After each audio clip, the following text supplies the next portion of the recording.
Hey folks, my name is Marble and my pronouns are she, her. I'm Ray and my pronouns are he, him. And I'm Mars, and my pronouns are they, them. And it's time to pull a card from the deck of friendship.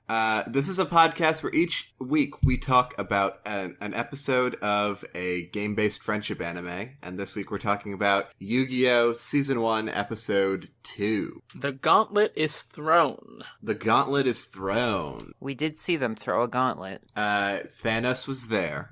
Oh, the Infinity Gauntlet was He thrown. be snapping. He snapped Yugi's grandpa. So Spoilers. I guess is the Infinity Gauntlet a Millennium item? I say yes. It's what happens when you combine the other 6 Millennium items. It becomes the 7th, the Infinity Gauntlet. That's a lot. So the Infinity Gauntlet already needs like 5 powerful magic stones to be put in it in order to function. So now you're saying that you also need to build it with 7 magic items? Yeah, you need a puzzle, an eye, and some other stuff. This has become a very, very difficult fetch quest. But also, I like the idea that you need to assemble the Millennium pieces together because that means that at some point they are going to have to take a man's eye. I mean, yeah. So, do we want to get into doing a quick plot synopsis for this episode? Yeah. Sure. So, this episode opens with Joey and Taya fighting. Two good pals in the Fisticuffs or established dueling? Yu-Gi-Oh universe. Fisticuffs and dueling. It's actually, they're doing both at the same time. No, they're actually just playing Duel Monsters. They're having a grand old time. And Joey gets just completely annihilated. And he's like, can you show me how to play Duel Monsters better? And so Joey's deck is full of monsters. It's just full of monsters. Yugi looks through Joey's deck, and there's just monsters, no spells, no trap cards, no feral imps. Maybe feral imps, but we don't know. See, we as the audience are left in the dark about that specifically. So, Joey doesn't really know how to play Duel Monsters, which is established through his constant losses to Taya, and he asks Yugi for help, and Yugi is essentially like, Joey, I think you're pretty much untrainable, which is a really rude thing to say to your friend. So he takes Joey to his grandpa, and his grandpa's supposedly going to train him. At which his grandpa kind of goes back and forth. He's kind of like, oh, you're untrainable. Oh, you're literally never going to understand this game. And then Yugi's like, see, I told you you're untrainable. And then Yugi's grandpa's like, well, it will be a pretty good test of my abilities. Yugi, you're being a bit savage, don't you think? Well, his grandpa was being savage too. They were all basically the first half of the episode was everyone just tearing into Joey. Welcome to Yu-Gi-Oh! Season 1. Yeah, so punching down on the lower class that Joey is. Yeah, okay. I all have right, notes about that. We'll get there. We'll get there. So we don't even get a training montage. It's just Joey being very tired and then Grandpa yelling at him for not training hard enough and continuing the training. And then it cuts to Yu-Gi-Oh! Esports, where the gang... Yeah, Duel Monsters Esports, yo. It's lit up in here. Yes, the gang is watching the regional tournament championship between Weevil and Rex Raptor, and we get a cool introduction to how trap cards work a little bit during this duel. Mm-hmm. Do you want to talk a little bit about this duel, Mars? And I'll continue? Sure, yeah, sure. So Rex Raptor versus Weevil Underwood. We don't really see the beginning of the duel. We just see the very end of it. Rex summons his strongest card, the two-headed King Rex. And Weevil's like, haha, all I've got is this basic insect, which is what it's called. It's actually called basic insect. That is amazing. And Rex is like, that card's super weak, and attacks it, but Weevil activates Vortex, which negates Two-Headed Rex's attack, and then, which is Vortex is a trap card, and then activates Laser Cannon, which is a spell card to increase the basic insect's attack to beat the King-Headed Rex and win the duel. So Weevil Underwood, the bug boy, is now the regional champion for whatever region they're in. Mm-hmm. I just want to quickly insert that, like, both of those perfectly encapsulate when you're watching esports and the announcers are saying the names of the players, but they're like the screen names of them. Right. Rex _Raptor 69. Oh. Weevil Carry Underwood. XXX _Green Day fan 1995 _XXX. They just call him Day, though. Mm-hmm. Weevil wins, and we get introduced to the concept, or to the idea of industrial illusions, which created dual monsters in the world, and its president, Maximilian Pegasus, who presents the award. What is it called? The number? What's that called? The trophy? Yeah, he presents a trophy to Weevil. He presents the win thing to Weevil, and then announces that he's holding a tournament at Duelist Kingdom. And we also learn during the end of this that Yugi received a package from Industrial Illusions because they somehow got wind that Kaiba, the number one champion, dropped out because probably because Yugi shattered his brain in episode 1. Right, yeah. And yeah, he gets that package, and then they watch the esports, and he completely forgets until the end, and then opens it, and it's a video. It's got a glove, it's got some stars, and it's got a videotape. Right. On the videotape, I wrote the name Sephiroth Pegasus because that's what my brain came up with. He looks like Sephiroth, but his name is Pegasus, and he shows up on Yugi's video screen. Yeah. His full name is Maximilian Pegasus, which is an amazing name for a villain. One of my favorite characters. And he does the. We could talk about this more later, but I do want to preface that he does do the gay villain thing. He's like, "Oh, Yugi boy, he does. It's time for us to fight."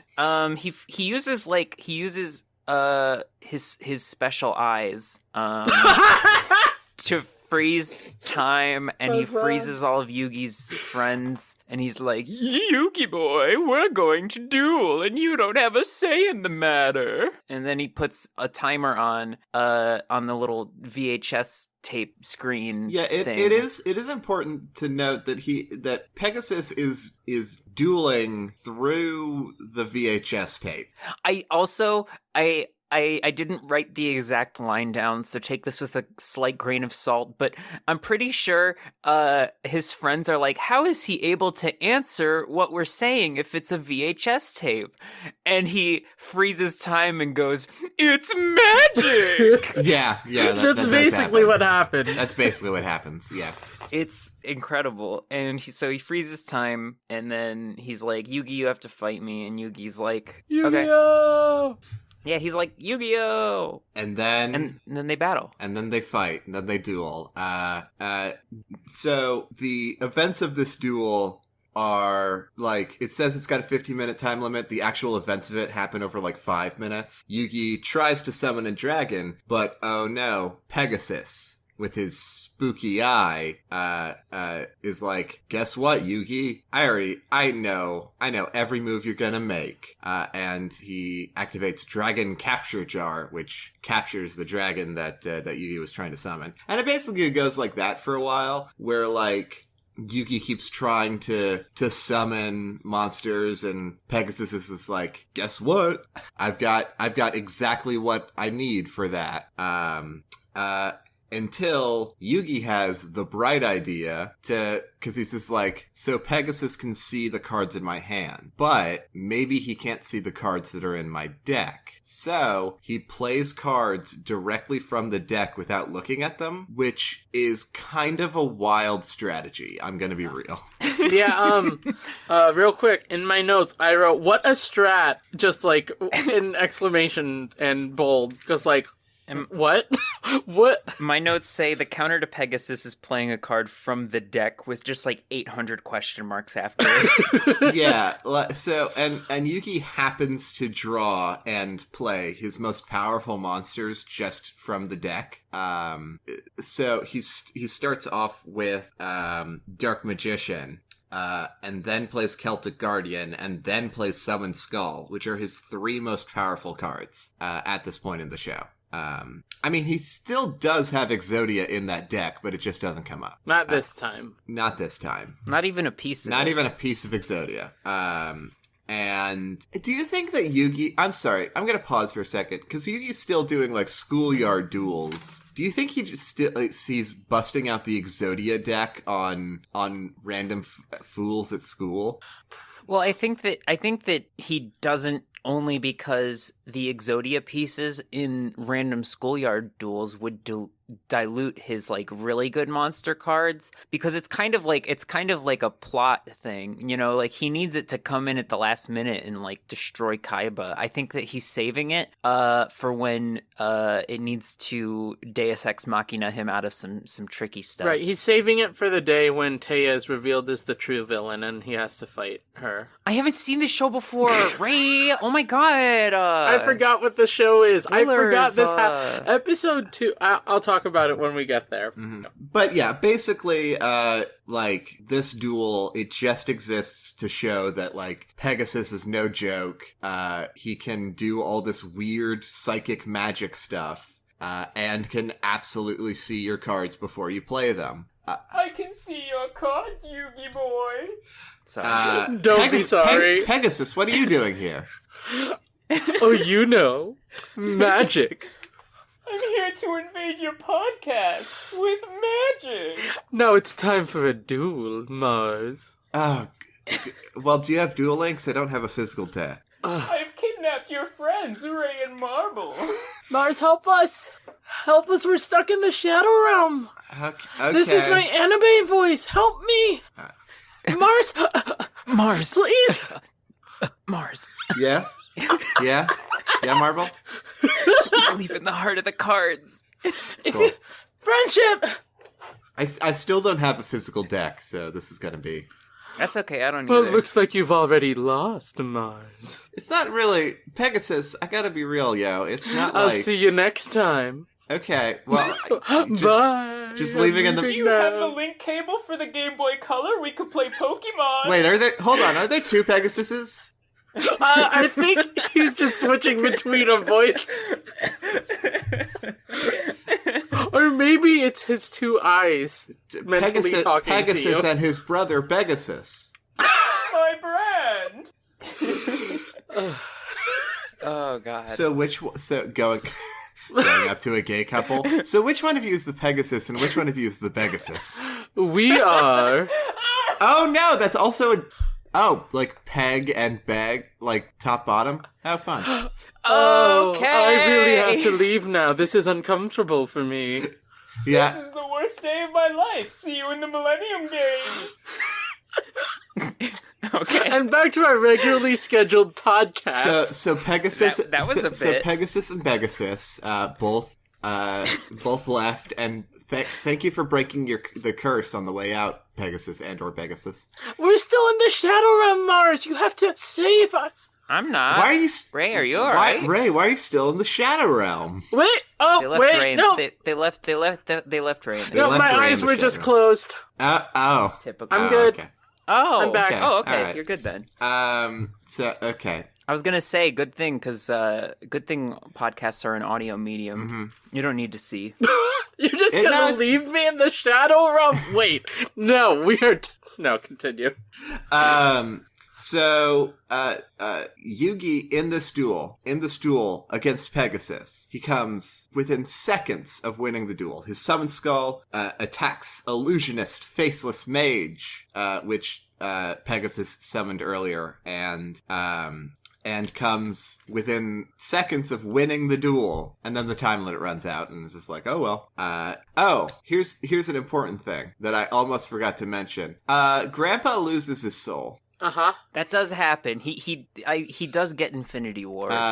So Pegasus steals Grandpa's soul. It would have been weird if I didn't mention that. It's kind of a big deal. Yeah, I would have had you backtrack to it. I gotta say, Pegasus, his Millennium eyepiece, it seems to have a really bizarre set of advantages. I know Yugi's piece makes him taller and it makes his face angrier. He becomes a man. But Pegasus can freeze time and steal souls, so I think that he got the better end of the deal, if we're just talking about, like, magic effects. Well, I think the idea is that, like, at this point in time, Yugi does not fully understand the power that of the puzzle. So maybe the puzzle has like bigger powers. I don't remember, to be honest. Yeah, me neither, but I guess Yugi can mind break people. So true, but we still don't know what that does. It apparently makes people drop out of tournaments. Right. Sorry, Ray, you were saying. I was going to say exactly what you said. You good. Oh, Gucci. So what did we think about this episode, y'all? Now, hold on. There's one more piece of this. There's one more piece of this puzzle. I want to bring up one more thing that happened in this episode. Okay. And it's that while Pegasus had Yugi's friends trapped and he was just monologuing, we find out that he stole the Shadow Game from ancient Egyptians and sold it as duel monsters. You're right. That's also important. And it's also important to essentially explain that, like, the monsters in the cards are in some way spiritually alive. I don't know that that's the implication. I think the implication is that I thought it was. Is that the monsters were once alive, and that that the cards are just representations of the monsters that used to exist. I thought that, there was something about, like, the cards still holding their power in some way. Oh, maybe. I don't know. It was still a little vague, but we got a little closer to a concrete answer. We got a little closer question. to the truth. Yeah. Yeah. I don't think here's the thing, Marble. I think neither of us, like, I don't think that, like, we're not at an answer yet. Okay, yeah, I know. I figured. I just, like, it's definitely it a might piece. Build to something later. So, yeah. So it is a thing that was brought up. Is they talked about the cards having some kind of power. Yeah, maybe. And they were uncovered in ancient Egypt, and they almost destroyed the world in ancient Egypt. And then they were buried, and then Pegasus found them and was like, "Don't mind if I do." So, all right. I guess this takes us to the hey, how do you feel about this episode section? Yeah, how do we feel about this episode, y'all? I like the first one more, but I understand the importance of this one. It had a lot of good exposition. Right, yeah. Yeah. I'm going to throw out that Joey is the perfect audience surrogate because I too have no idea what's going on. Do you even know what a trap card is? No, well, apparently, based on context, it's a card that traps other monsters. Sometimes. It's a trap that they can spring. Yeah. Maybe if you attack in the wrong way or something like that, a trap card happens. Yeah, I was referring to Grandpa telling Joey, "Do you even know what a trap card is?" I do not. Grandpa also asked Joey, "Do you know what the strongest monster is? Do you know what the weakest monster is?" And let me tell you this, as someone who's been playing Yu-Gi-Oh now for pretty consistently for like probably a year and a half, I could not tell you that. I have. Well, how do you define the strongest? Is it the one with the highest numbers? Is it the one with the coolest effects? And how do you define weakest? Because if somebody says feral imp, I will put their teeth out. I'm done. I was gonna say there's only one true answer for both, and it's feral imp. It's both he is the weakest of body, but the strongest of heart. Right. Yeah. I think like because like that's the thing is this like I that might have been a question that you could answer like back when this show was first starting out, but certainly not nowadays because like it's a more complicated question because the game just is more complicated than it used to be.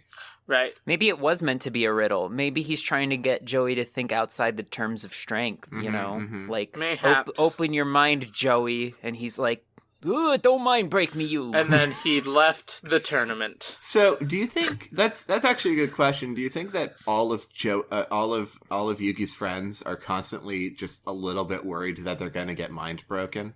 like if Yugi gets too into it, instead of like throwing a controller, he's gonna mind break his friend. I think Taya has enough friendship barricades that she's safe. I don't think she's worried. Tristan isn't a relevant piece of information ever. And Joey doesn't understand that he might get mind broke. So no is the answer to all of this. They are not. All right. I kind of dig that. Like I dig the idea that Tristan like has no idea what's going on, and now he knows he's been in the same room as someone who's gotten their soul stolen, and also he's seen the briefest glimpse of a man using magic through a VHS player before he was I'm assuming unconscious when time got frozen. Maybe. But either way, he's at the very least witnessed a few magical things happen, and from what we can tell based on our introduction to Tristan, he does not know or care about anything Duel Monsters related. He's just here to support his friends, and he is apparently like the best friend ever because that stuff happened and he's still there. Right. Yeah, I think Tristan is not an important character, but he is an important friend. Yes, I can agree with that. I'm glad that he's sticking with it. Yeah. I hope he never figures out anything about what's going on. So, if you knew somebody and you were friends with them and you knew that they had the capacity to mind break someone, would you stay friends? Yes, absolutely. Here's the thing, is that if I knew that somebody could mind break me, I would not become friends with them in the first place. But if I was already friends with them and then I found out they could mind break people, the last thing I would want to do is stop being friends with them. What if that's what instigates the mind break? I think regardless of whether or not we were friends or we are going to become friends, I want that person on my side. Yeah. And then maybe they can teach me how to mind break people. What would you do if you could mind break people? I guess mind break people, but who? I'd get rid of racism and classism and sexism and whoever. Well, yeah, you're right. That's a really lofty goal. We got to think on an individual level. I will go around and break every single person. You go to Thanksgiving dinner and somebody says something like super racist or super homophobic, then you can mind break. Right. Here's what I do at Thanksgiving dinner. We have that conversation. I say, "You're wrong. It's time to duel." And I throw a feral imp card at them and I say, "You lose." And then I mind break them. They don't know the rules, so they can't like... Right, because I think an inherent... There's no rules lawyers. I think that for me, there's an inherent There's rule no judge man. There's no judge man. There's no judge man here. There's no judge man at the Thanksgiving table. Judge Man doesn't celebrate Thanksgiving. He's opposed to the colonialism and the murders that it represents. Mm-hmm.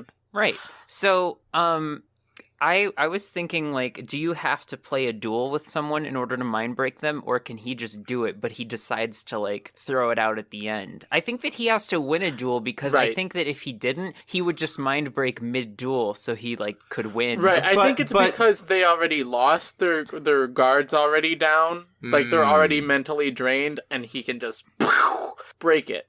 But... Because here's the thing, I guess that opens the question of, would Yugi cheat? And I don't think he would. Okay, all right. And Here's is my mind-breaking question. in the middle of a duel cheating? And I think, yeah. I don't think that mind-breaking someone would be tournament legal. Right. For But sure, I also no. want to Yeah. bring up the fact that so far we have been presented 2 Millennium items, and both of them have the capacity to be used to cheat, and one of them straight up has. Right. The Millennium items, in my opinion, are cheating just by basis of the unfair advantage.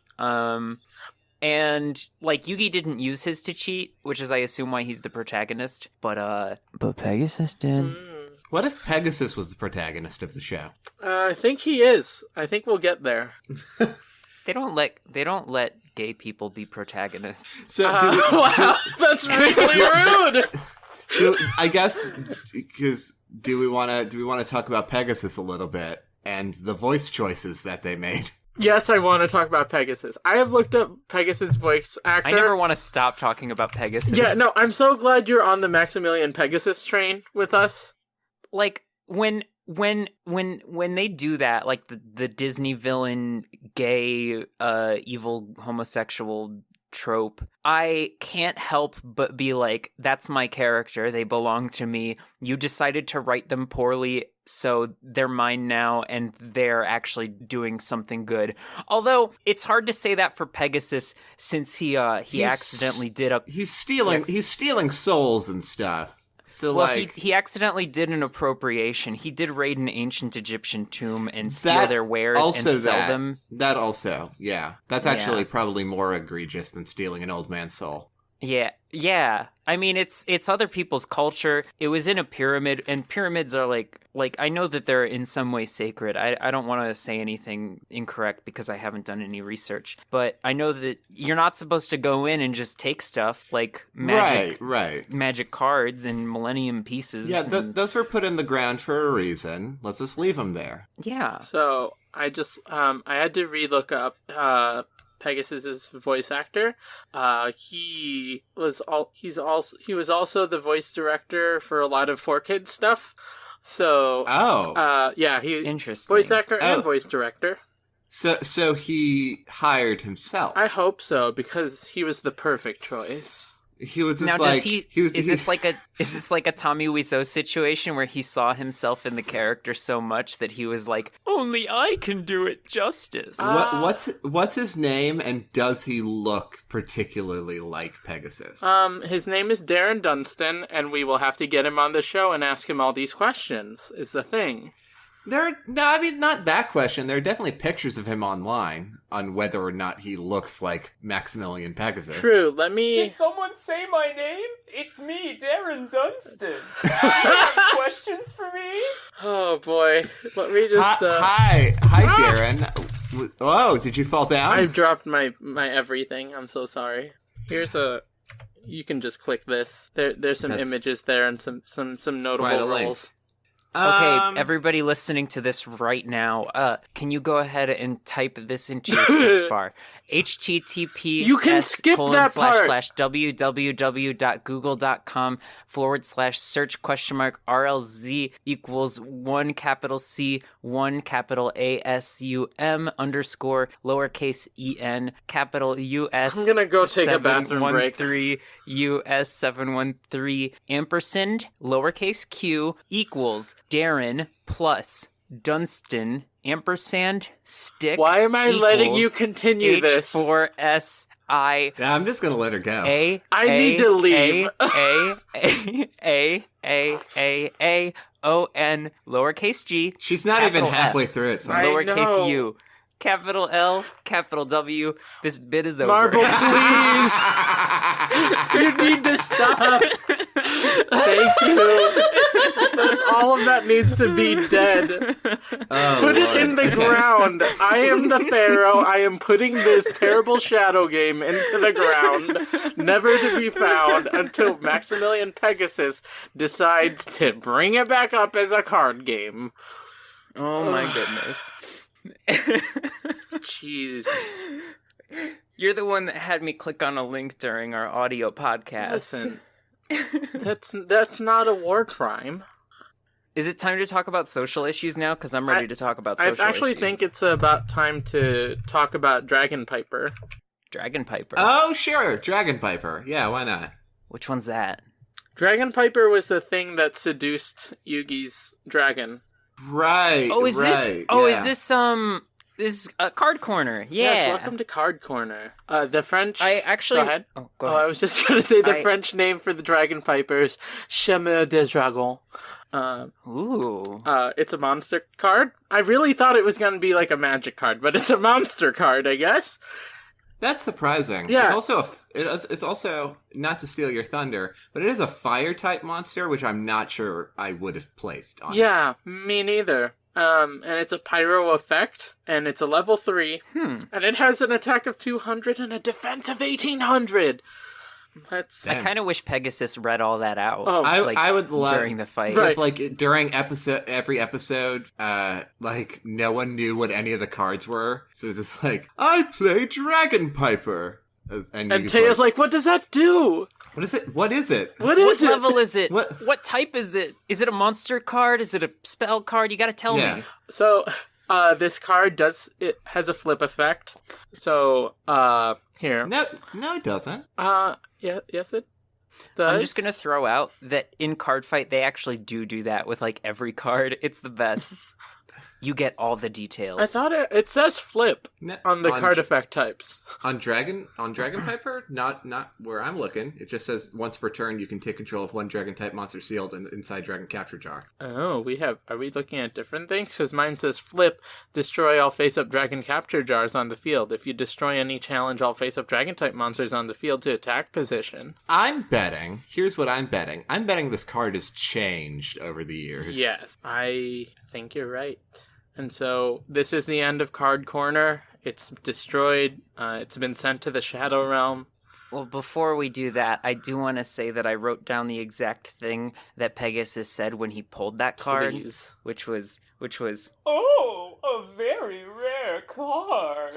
Like, he picked it up off of his deck, and he looked at it, and then he said that, and then he played it. Now, was he being facetious? I don't know. I don't know. Because it doesn't seem like it. He seemed very earnest. Okay, the thing about Pegasus is he always sounds like he's being facetious. So maybe that's true. our problem. Yeah. He does have the gay villain voice. Mm-hmm. Big fan. Biggest fan, even. I can't take that title. I'm sorry. Yeah, I mean, I saw Ursula, and I was like, all right, okay, I'm there. Biggest fan. Ursula from Little Mermaid? Little Mermaid. Nice. The embodiment of the gay villain trope. Yeah. It's true. It's true. Yeah. Anyway, this has been Card Corner. Ursula is fantastic. Who doesn't want to be stand. Ursula a little bit? I know. Like, here's the thing. I love The Little Mermaid. Love what they're doing. Real proud of all the protagonists in their... Well, I'm not proud of King Triton. No. But I wanted Ursula to win. But, like, Ursula, like, first off, her villain song? Choice. Yeah. Choice. We're getting removed from merciless souls. In pain, in need. Here's the thing about Ursula is that she's just kind of introduced as a villain. Hold on. It's poor, unfortunate souls, not merciless. And I didn't want to correct you because you were really vibing. Yeah, I would have felt bad. She's introduced as just bad, and we never really get reasons as to why, and I want to believe that she was unfairly treated by King Triton. Oh, and no, for sure. Well, no. Yeah. He's a bad man. Yeah. He's a bad fish bad man. boy. King Triton is a bad fish man at me. Anyway. So back to you. Back to you. So Card Corner. Here's my question. Sorry, Ray, finish your thought about Card Corner. I was just gonna say, what are your thoughts on this card? Do you think it's seductive? Well, I'm not a dragon, so See, I'm not a dragon, but I'm putting myself in a dragon's shoes, and I have to say, not the worst choice. Okay. So I guess here's my question, Ray. Mm-hmm. Are we going to each Card Corner? Are we going to be rating the card on hot or not? I think we are gonna have to start doing that. It's either that or how seductive is this card. Why? I did. But how do you measure that? Exactly. It's subjective. I'm gonna say, here's the thing. I'm gonna say not hot. Okay, here's the thing. I don't want to objectify all the monsters and spells and traps. I think the question will change each time. Okay. But this time it's definitely, is this card seductive? I mean, to a dragon. To dragons. To dragon, yeah. to dragons. I'll say to What dragons. if you're part dragon? What if you have dragon blood in you? Then you're only part seducted by Yeah, it. you'll be tempted, but So would you run away with this card?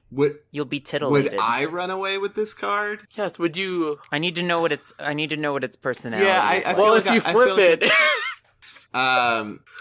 Well, personally, it seems pretty reliant on the dragon capture jar, and I don't necessarily need a materialistic man in my life. Fair. That's a good point. All right. Dragon Piper, you are out of the running. So sorry. Let's move Dragon Piper to the graveyard, baby. Move Dragon Piper to the graveyard. All right, back to the show. So, would Ursula and Pegasus be friends? And the answer is, of course, yes, they would be friends. Okay, Yes. so first, They would be an unstoppable team. Flotsam and Jetsam, one eye each. Pegasus, eyes. Yes, Yeah. they would be friends. Yeah, They use Also- eyes to see things. yeah. And They have that in common.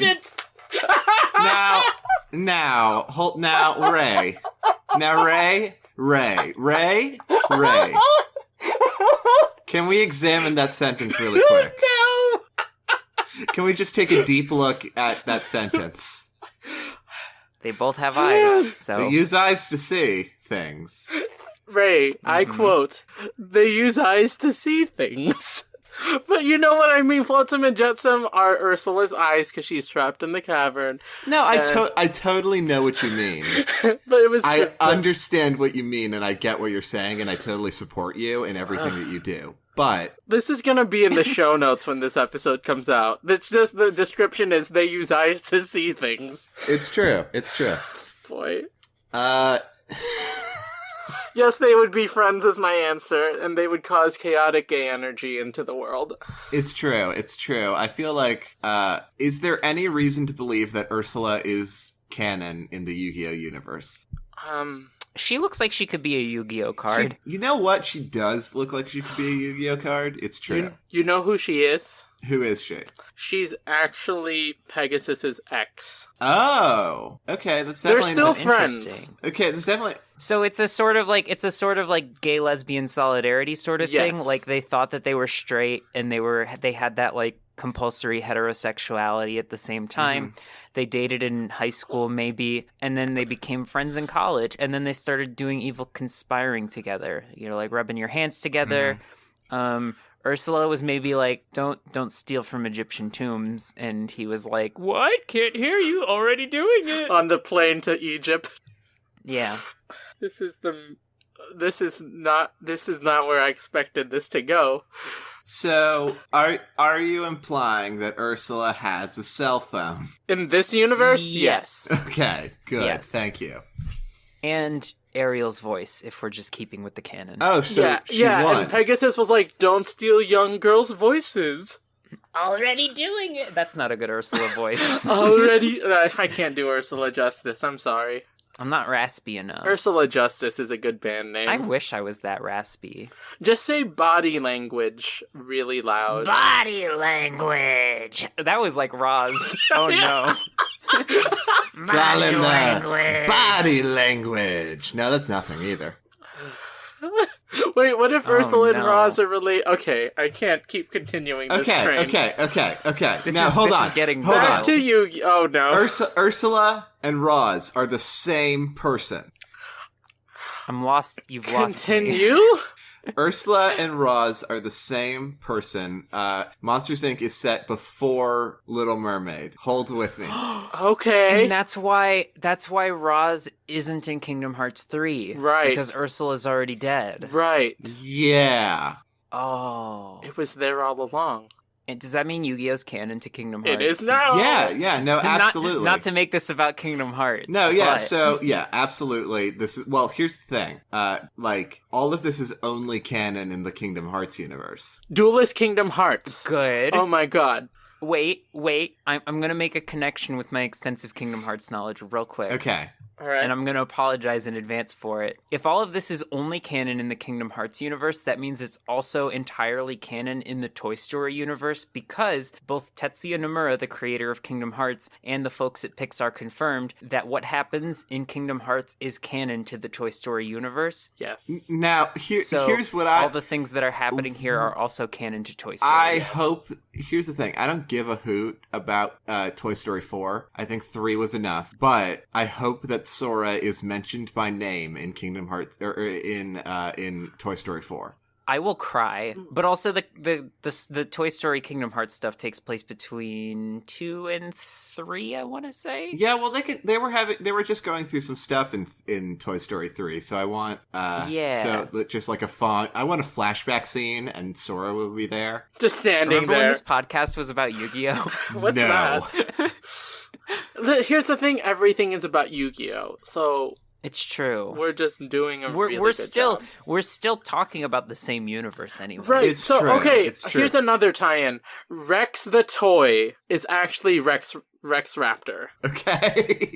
In the Dark Timeline after Sora leaves. Okay. Yeah. What about Ursula? Well, welcome to Ursula I don't know. Fancast. This is a very complicated web we've made. Is it more complicated than Kingdom Hearts? What does Ursula's deck look like? Ooh. I don't know any of the cards yet. I'm just gonna say she has a blue eyes white dragon and a feral imp and a. Now how does she have a Karibo. blue eyes white dragon if there are only 3 in the world and Kaiba has all of them? Marble, Body she took language. she took Kaiba's voice. She got him to sign a contract. This is why basically Kaiba's not signed over his blue eyes white dragons as well. Right, he's not in episode 2 because he pulled out of the tournament because he's busy trying to fix this snafu. Literally, Little Mermaid 3 is happening off screen. Yeah, Little Mermaid 3 is happening off screen. Kaiba's there until Kaiba shows up again. Right. I'm into this. I'm deeply into this. I love this so much. Ursula's deck has obviously a lot of spell and trap cards, and I think it probably, what's that one card? I can't think. Or she has the opposite problem of Joey, and it's only spell and trap cards. Right. I've dueled people like that, where their deck is like all spell cards, and it's just like, what are we even doing here, yo? I think that's Ursula. And, like, she definitely has, like, 4 monster cards in there that, like, are enhanced a lot by spells and traps. Right, but, like... Yeah.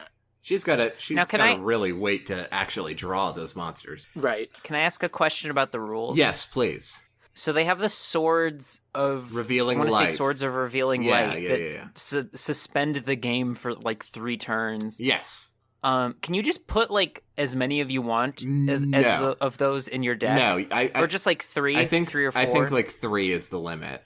So you could just, I'm just thinking about my Yu-Gi-Oh deck, and, like, I would play the stall game, not really, like, to develop a strategy, but just, like, who would want to fight somebody like that? Like, you'd fight them, like, maybe you'd win, but let me tell you, they would not want to get matched up with you again, to the point where you're, like, winning tournaments by default. Yeah. They're like, games with Marble take maybe 6 hours. I don't want any part in this. Games with Marble. The last time we did that, I got a blood clot in my leg. I had to be carried out on a stretcher, just like Yugi's grandpa. Tristan is a stretcher, confirmed. Yeah. I mean, Tristan had to drag me out. He might as well be, right? Oh. We stand Tristan here in this home. Yeah, here's the thing. His passionate love for his friends is important. Here's the thing. Show. Here's what we're not going to do. We're not going to sit around and bash Tristan, Mars. Yeah, Mars. Yeah, Mars. Speaking of Mars, what is your favorite thing about this episode? My favorite thing about this episode is, well, by default, my favorite thing in any episode with Joey in it is Joey. But I feel that. I think my favorite part of this episode is when Weevil Underwood said gay rights. I like that part. Oh yeah. That was a really powerful moment. Yeah. When Weevil Underwood said gay rights is the part that I like. You underestimate me, Rex. Gay rights. That's not what Weevil sounds like at all. This podcast, here's the thing, this podcast is forever doomed to be us trying to do impressions of the characters in the anime. Okay, here's the problem. I'm pretty sure Weevil's voice actor is also the voice actor for Meowth, Professor Oak, and maybe Gary in some version of the Pokemon anime. Sure, yeah. Wait, same as Meowth? I think. That means that she's a trans woman. Because that voice actress is a trans woman. Right. Oh, I didn't know that. Yeah. Heck yeah. It's true. I just wanted to throw that out there. I should toss her name out because I'm looking representation. I'm looking up Weevil's voice actor right now. Yeah, because I could be totally wrong, but that's what it sounded like to me. Madeline Joan Blaustein. Now it says that Weevil Underwood is voiced by a Brian Zimmerman. I'm sure I've seen him at a convention or two. Or actually, sorry, it's in the US dub, it's Jim Mizapi. Yeah, that sounds right. I've seen that name thrown around in the Pokemon anime. So not Madeline. No, not Madeline in this one. But you know what? Still, shout out to Madeline. Shout out to Madeline. Madeline, okay, I don't want to spoil it, but Madeline does appear in Yu-Gi-Oh! Okay, don't spoil it. Yeah, no, we'll get there. I'll get there. I'll say that. Oh, but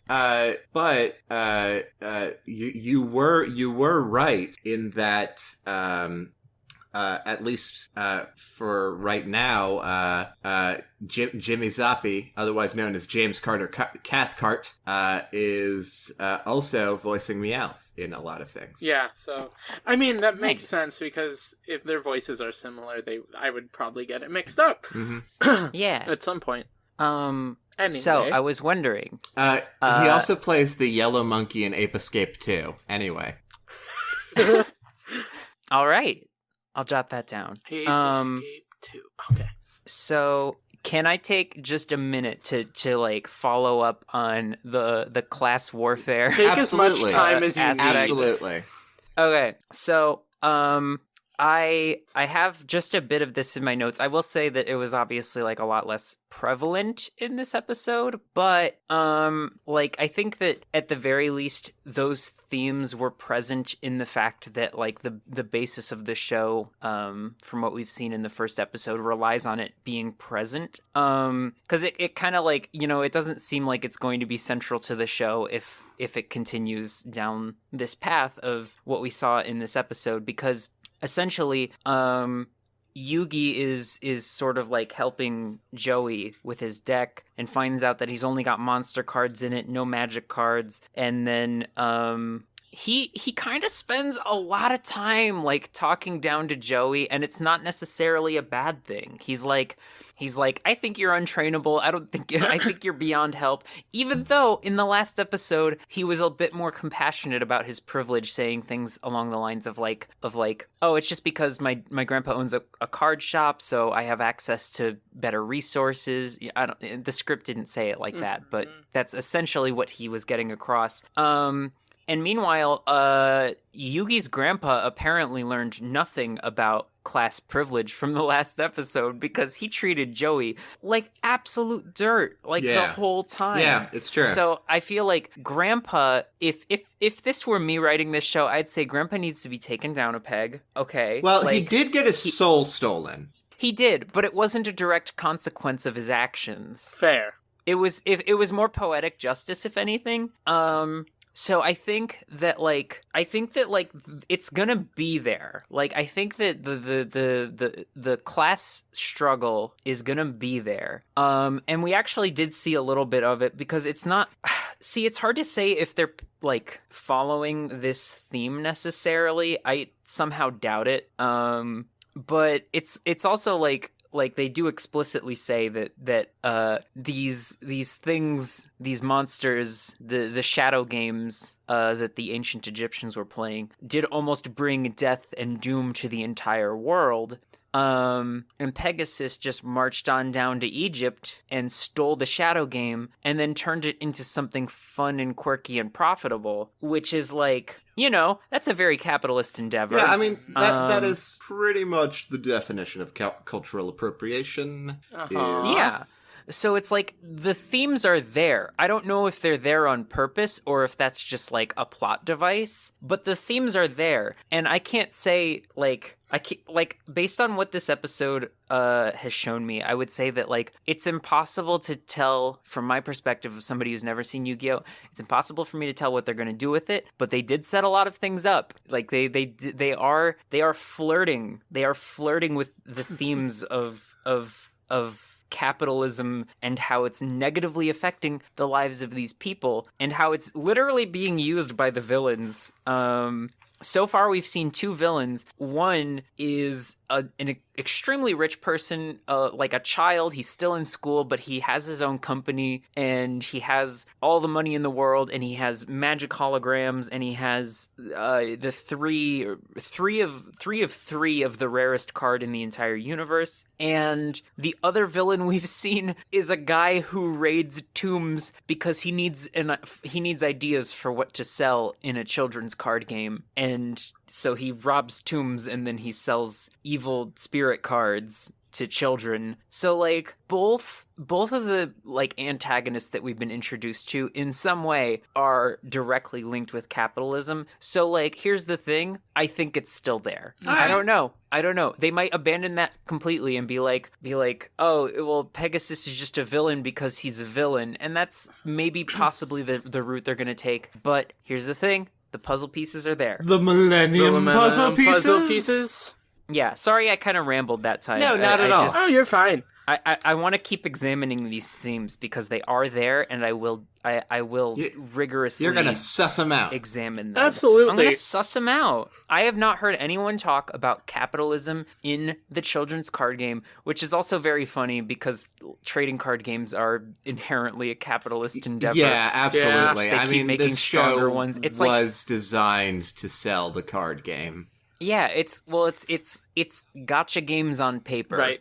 You know, microtransactions. Yeah, but it seems like they kind of threw out the window the whole like I don't know any sympathy that the viewer would intentionally have for Joey for just not being able to afford better cards. Well, okay, so you did mention that at the beginning, and I did want to address the fact that Joey now has access to these cards, and I think what he's lacking now is knowledge.